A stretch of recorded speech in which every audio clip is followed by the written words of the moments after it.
Hallelujah, धन्यवाद. बोलो येशू मसीह की. जय जय जय. प्रभूला धन्यवाद, महिमा आणि गौरव. आठवड्याच्या पहिल्या दिवशी पुन्हा एकदा देवाकडून आलेला उत्तमसा मानना आपल्या समोर घेऊन येताना खूप आनंद वाटतो. कसे आहेत सगळेजण? मजेत ना? सब लोग कैसे हैं? ठीक है, मजे में हैं. प्रभु की ओर से जो आत्मिक रोटी वो आपके लिए लेके आया हूँ. प्रभु को धन्यवाद देते हैं कि उसकी कृपा के कारण हमें ये उत्तम ऐसा मानना मिल गया है. हालेलुया. चलो शुरू करते हैं, प्रभु के वचन की ओर जाते हैं. हमने पिछले दिनों में देखा था प्रभु में बढ़ना, इस विषय के बारे में हम देख रहे थे. पहले पार्ट में हमने देखा था कि जो आत्मा की बातें हैं उनमें हमें बढ़ना है, और मुझे यकीन है कि सब लोग उसके लिए प्रभु से प्रार्थना कर रहे हैं, बढ़ रहे हैं उन बातों में. वो बातें कौन सी है? तो दूसरा पत्रस पहला अध्याय वचन 5 से 7 हमने देखा था. फिर एक बार आप अपना बाइबल खोलकर उनको याद कर सकते हैं. प्रार्थना में प्रभु को कह सकते हैं कि प्रभु हाँ, इन बातों में मैं कमी हूँ, मुझे भरपूरी से भर दे. क्योंकि जब तक हम खाली नहीं होते तब तक परमेश्वर कुछ नहीं करता. भरे हुए घड़े में कोई पानी नहीं डालता, वो खाली होना चाहिए तभी उसमें पानी डाला जाता है. प्रभु की आशीष वैसी ही है. जब तक हम पूरी तरह से खाली नहीं होंगे, रिक्त नहीं होंगे, तब तक हम प्रभु की आत्मा की बातों से नहीं भर सकते. हालेलुया. ये पहली हमारी प्रार्थना थी. और दूसरी प्रार्थना हमने कल ही सुना कि आत्मिक दानों के लिए हमें मांगना है. इन दिनों में प्रभु से हम प्रार्थना करेंगे कि प्रभु हमें इन आत्मिक दानों से भर दे, क्योंकि उनके बारे में कल ही हमने देखा कि जो मांगता है उसे वो उसकी इच्छा के अनुसार देता है. वो दानों के बारे में फिर एक बार आप याद कीजिए अपनी बाइबल खोल के. कौन से दान है वो? पहला कोरिन्थियों की किताब 12वां अध्याय और वचन 8 से 11 पूरे दिल से पढ़िए और प्रभु से पूछिए कि प्रभु इनमें से कौन सा दान तू मुझे देना चाहता है. हालेलुया. या प्रभु पर छोड़ दो, वो अपनी इच्छा के अनुसार हमें उन आत्मिक दानों में से भर देगा. ये प्रभु ने दिया हुआ वचन है. वो कहता है इन दानों के लिए मुझसे मांगो, मुझसे प्रार्थना करो, ताकि मैं तुम्हें आत्मिक दानों से भर दूंगा. तो ये दो प्रार्थना हम प्रभु से करने वाले हैं इन दिनों में.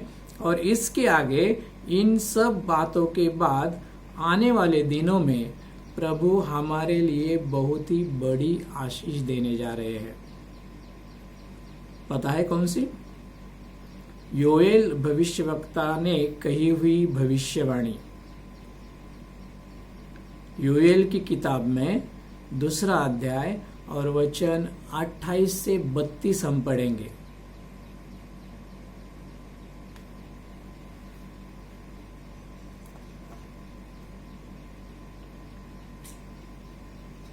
उन बातों के बाद मैं सब प्राणियों पर अपना आत्मा उंडेलूंगा.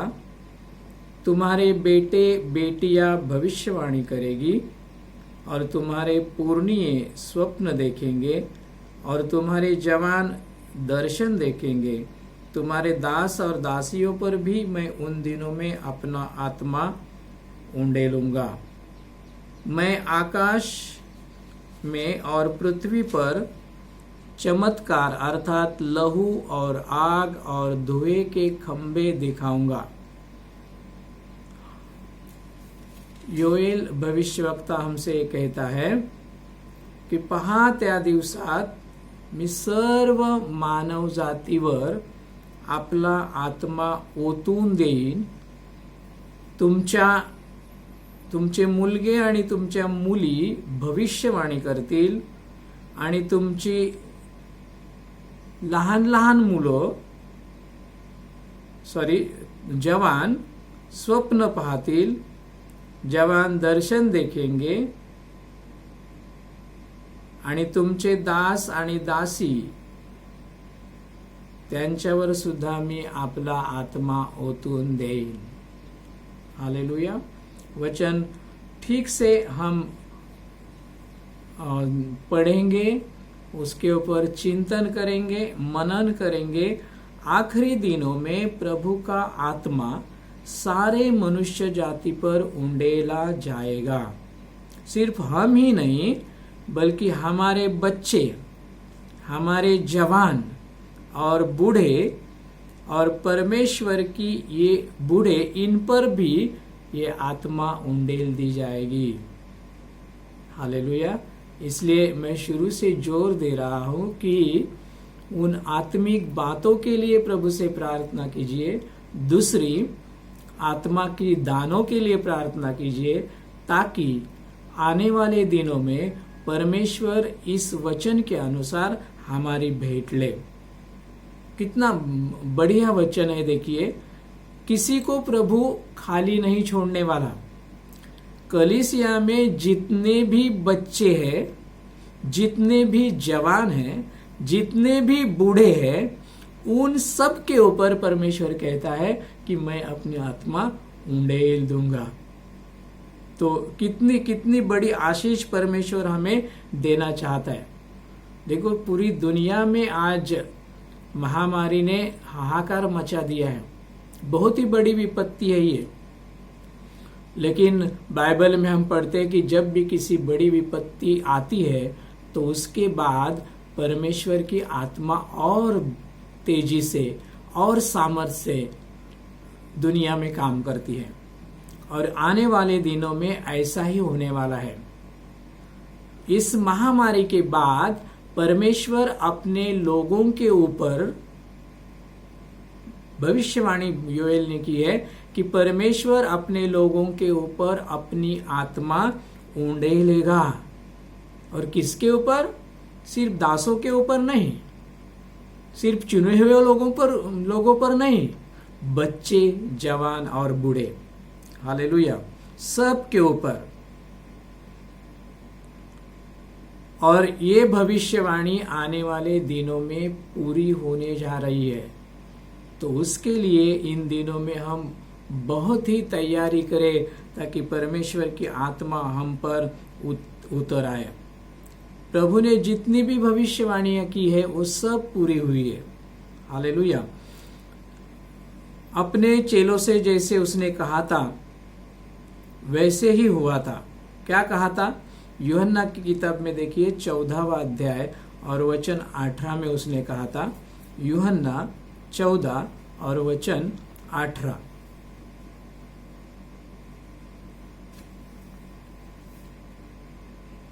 मैं तुम्हें अनाथ नहीं छोड़ूंगा, मैं तुम्हारे पास आता हूं।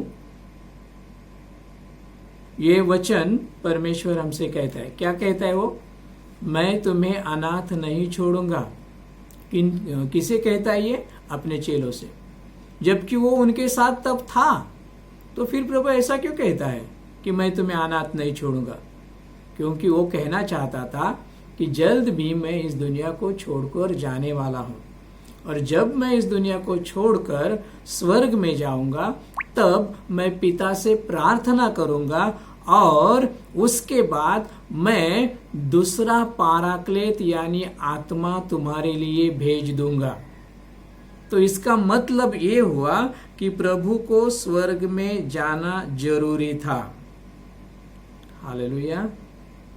प्रभु को स्वर्ग में जाना जरूरी था। जाने के बाद क्या होता था? वो स्वर्ग में जाता था तो हम अनाथ हो जाते थे। हमारी मदद करने के लिए कोई नहीं रहता था। लेकिन प्रभु को अपने लोगों की, अपनी कलीसिया की बहुत ही चिंता है। वो बहुत उनसे प्यार करता है, इसलिए वो कहता है कि मैं तुम्हें अनाथ नहीं छोड़ूंगा। मैं जाऊंगा, मैं पिता से प्रार्थना करूंगा, और वो तुम्हें दूसरी पाराक्लेत यानी पवित्र आत्मा दे देगा। हालेलुया। और प्रभु जो वचन देता है वो वचन पूरा करता है। धन्यवाद देते हैं प्रभु को। बाइबल हमें शुरू से ही सिखाती है कि परमेश्वर अपने लोगों को कभी भी अकेला नहीं छोड़ता। पुराने नियम में हम देखते हैं खुद पिता परमेश्वर अपने चुने हुए लोगों से बातें करता था। फिर उसके बाद हम देखते हैं खुद प्रभु यीशु मसीह इस दुनिया में आए और वो लोगों से दुनिया से बातें करने लगे। मन फिराने के लिए प्रभु की आज्ञाओं का सुसमाचार हर जगह पर वो फैलाने लगे। यानी पहले पिताजी ने हमसे बातें की, उसके बाद उसका पुत्र प्रभु यीशु मसीह हमसे बातें करता था, और वो जाने के बाद उसने हमें अनाथ नहीं छोड़ा बल्कि पवित्र आत्मा से हमें उसने भर दिया ताकि हम अकेले ना पड़ जाए। हालेलुया। देखो अब्राहम, नूह से लेकर अब्राहम देखो, मूसा देखो, सबसे परमेश्वर पिता ने अपनी वाणी से उनको बुलाया, उनसे बात की, उनको चलाया। फिर यीशु मसीह ने, फिर अब पवित्र आत्मा हमें चलाता है। प्रभु यीशु के मार्ग पर वो हमें चलाता है। हालेलुया। 3.5 साल तक प्रभु ने लोगों से बातें की, लोगों के साथ रहा, लोगों को सिखाया, चमत्कार किए और लोगों का मन फिराया। और अब वह स्वर्ग में जाने से पहले अपने लोगों से ये कहता है कि मैं तुम्हें अनाथ नहीं छोड़ूंगा, मैं जाऊंगा और जाने के बाद दूसरा पाराक्लेत तुम्हारे लिए भेजूंगा। हालेलुया। यूहन्ना की किताब 14वां अध्याय और वचन 16वां देखिए। 16वें वचन में प्रभु यूं कहता है, मैं पिता से विनती करूंगा और वह तुम्हें एक और सहायक देगा कि वह सर्वदा तुम्हारे साथ रहे। पिता कुछ सालों तक बात करने के बाद पुत्र को भेजता है, पुत्र कुछ साल बात करने के बाद पवित्र आत्मा को भेजता है। अब पवित्र आत्मा के बाद और कोई आने वाला है? कोई नहीं। क्यों? क्योंकि यहाँ पर क्या कहा है कि वो सदा सर्वदा तुम्हारे साथ रहेगा। ये हमें नहीं छोड़ के जाने वाला। यानी पहला जो आत्मा था वो स्वर्ग में पिता के पास गया, जैसे यीशु मसीह, और वहां पर जाने के बाद दूसरा पाराक्लेत उसने हमें दिया ताकि वो हमेशा के लिए हमारे साथ रहे, हमारी मदद करे, प्रभु में बढ़ाते रहे, इसीलिए कि प्रभु की महिमा हमसे हो जाए। हालेलुया। और प्रभु ने ये कही हुई बात सच हुई। स्वर्ग में जाने के बाद 50वां दिन जब आया और सब उसके चेले जब एक जगह पर इकट्ठा हुए थे, तो प्रभु ने उन सब पर वो दूसरा पाराक्लेत यानी कि वो पवित्र आत्मा उंडेल दी। ऐसे उंडेल दी उनके ऊपर कि वहां पर उनका पवित्र आत्मा से बपतिस्मा हो गया। वो अन्य अन्य भाषाओं में बोलने लगे। वहां पर अग्नि की जीवा उनके ऊपर आके बैठ गई। अद्भुत चमत्कार हो गए कि वहां पर जो लोग नहीं थे, आजू बाजू में थे, वो आवाजें सुनकर भी आश्चर्य करने लगे। वो परमेश्वर की आत्मा प्रभु जी आने वाले दिनों में फिर से हमारे ऊपर उंडेलने वाला है। हालेलुया। आनंदित हो? आमेन। ऐसी ही पवित्र आत्मा जो और भी सामर्थ्य से भरी हुई, परमेश्वर कहता है कि उन दिनों में मैं तुम्हारे ऊपर उंडेल दूंगा। योएल भविष्यवक्ता की वाणी, ये भविष्यवाणी इन दिनों में, आने वाले दिनों में पूरी होने जा रही है। फिर एक बार प्रभु अपनी आत्मा को हम पर उंडेल देगा ताकि पवित्र आत्मा से हमारा भी बपतिस्मा हो जाए। क्यों? क्योंकि पानी से तो हमने बपतिस्मा लिया, लेकिन पवित्र आत्मा से हमारा बपतिस्मा नहीं हुआ। और वचन कहता है पवित्र आत्मा से जन्मे बगैर हम स्वर्ग में नहीं जा सकते। हालेलुया। तो उसके लिए प्रभु से हमें प्रार्थना करना है ताकि पवित्र आत्मा से आने वाले दिनों में हमारा बपतिस्मा हो जाए। और इसके बाद ऐसे महान और अद्भुत काम परमेश्वर कलीसिया में उसके चुने हुए लोगों में करेगा कि हमने कभी सोचा भी नहीं था। हालेलुया।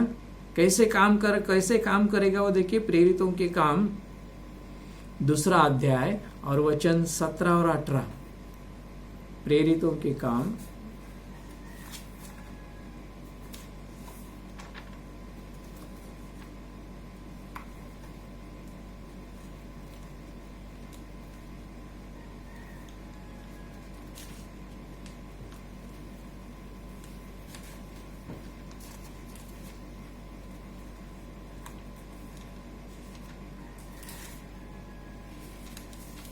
2 अध्याय वचन 17 और 18। परमेश्वर कहता है कि अंत के दिनों में ऐसा होगा कि मैं अपना आत्मा सब मनुष्यों पर उंडेलूंगा। यानी सारी पृथ्वी नष्ट होने से पहले की ये बातें हैं जो प्रभु हमारे जीवन में करने वाला है। मैं अपना आत्मा सब मनुष्यों पर उंडेलूंगा और तुम्हारे बेटे और तुम्हारी बेटियां भविष्यवाणी करेंगी। हमारे बच्चों के लिए भी कितनी बड़ी आशीष है। देखो, बच्चे भी भविष्यवाणी करेंगे। हालेलुया। जिनके जिनके छोटे बच्चे हैं वो प्रभु को धन्यवाद दे कि आने वाले दिनों में हमारी बच्चियां, हमारे बेटे भविष्यवाणी करेंगे। आगे क्या लिखा है? और तुम्हारे पुरनिये स्वप्न देखेंगे। जवान स्वप्न देखेंगे, दृष्टांत देखेंगे कि आगे क्या होने वाला है। वो बातें हमारी कलीसिया के जवान देखने वाले हैं, प्रभु उनको दिखाने वाला है। तो जवानों, प्रभु को धन्यवाद दीजिए कि इस आशीष के लिए उसने आपको चुना है। तीसरी बात, मैं और तुम्हारे पुरनिये स्वप्न देखेंगे। जवान दर्शन देखेंगे और जो बूढ़े हैं वो क्या करेंगे? स्वप्न देखेंगे। इतना ही नहीं, सिर्फ कलीसिया के लोगों के ऊपर ही नहीं बल्कि परमेश्वर आगे कहता है कि मैं अपने दासों और दासियों के ऊपर भी उन दिनों में अपने आत्मा से उंडेलूंगा और वे भविष्यवाणी करेंगे। प्रभु के दास, प्रभु की दासियां, सब मनुष्य जाति पर वो पवित्र आत्मा की बारिश होने वाली है।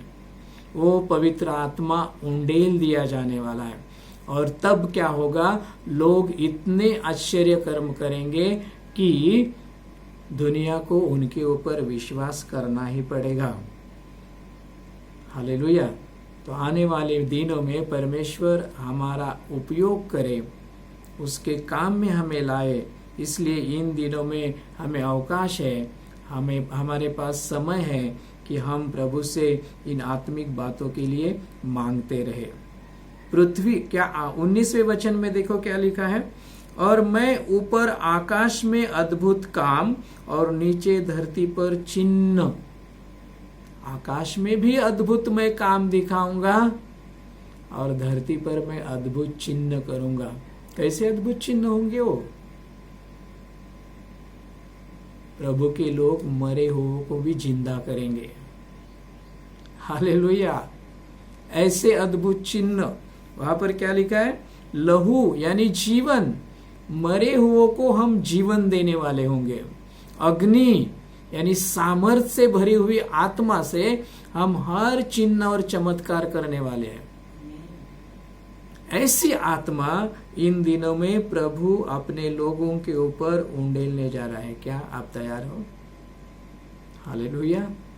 इन बातों के लिए समय है हमारे पास। जो मांगेगा उसे दिया जाएगा। हालेलुया। ऐसे अद्भुत चिन्ह और चमत्कार कलीसिया में होंगे, बच्चों से होंगे, जवानों से होंगे, बूढ़ों से होंगे कि दुनिया के लोग देखते रहेंगे। और परमेश्वर अपनी महानता, अपना सामर्थ्य दिखाएगा ताकि लोग पश्चाताप करें और उसकी ओर मुड़े। हर एक बड़ी विपत्ति के बाद परमेश्वर ऐसा अद्भुत काम करता है। तो आने वाले दिनों में, अंत के इन दिनों में, पृथ्वी समाप्त करने से पहले, कलीसिया उठाए जाने से पहले परमेश्वर हमारा उपयोग करेगा। मैं नहीं कहता, प्रभु का वचन कहता है। हालेलुया। कोरोना वायरस के बाद बहुत कुछ अद्भुत होने वाला है। तो जब तक हम अपने घरों में हैं, प्रार्थना करते रहे, बढ़ते रहे। हालेलुया। आत्मा का अभिषेक पाने के लिए, पवित्र आत्मा से बपतिस्मा पाने के लिए, और उसके लिए हम प्रभु से प्रार्थना करेंगे। तो अब से हमें तीसरी प्रार्थना करनी है। कौन सी? कि ये जो आत्मा का अभिषेक हमारे ऊपर होने वाला है, प्रभु से हम मांगेंगे कि प्रभु उसके लिए तू हमें तैयार कर। हालेलुया। फिर एक बार मैं आपको याद दिलाता हूँ। पहली प्रार्थना हमने किसके लिए? आत्मिक बातों में बढ़ने के लिए। दूसरी प्रार्थना हम किसके लिए करने वाले हैं? आत्मिक दान पाने के लिए। और तीसरी प्रार्थना कि परमेश्वर जब अपनी आत्मा सारी मनुष्य जाति पर उंडेल देगा तो उनमें हम भी हो, और प्रभु हमारे द्वारा इस पृथ्वी पर अद्भुत काम करे। हालेलुया। अब तक हमने ऐसा कुछ किया नहीं ना। छोटा छोटा विश्वासी भी रहेगा ना, छोटा छोटा विश्वासी, वो भी बड़े बड़े काम करेगा। और प्रभु ने जैसा कहा है ना कि मुझ पर विश्वास करने वाला मुझसे भी बड़े काम करेगा।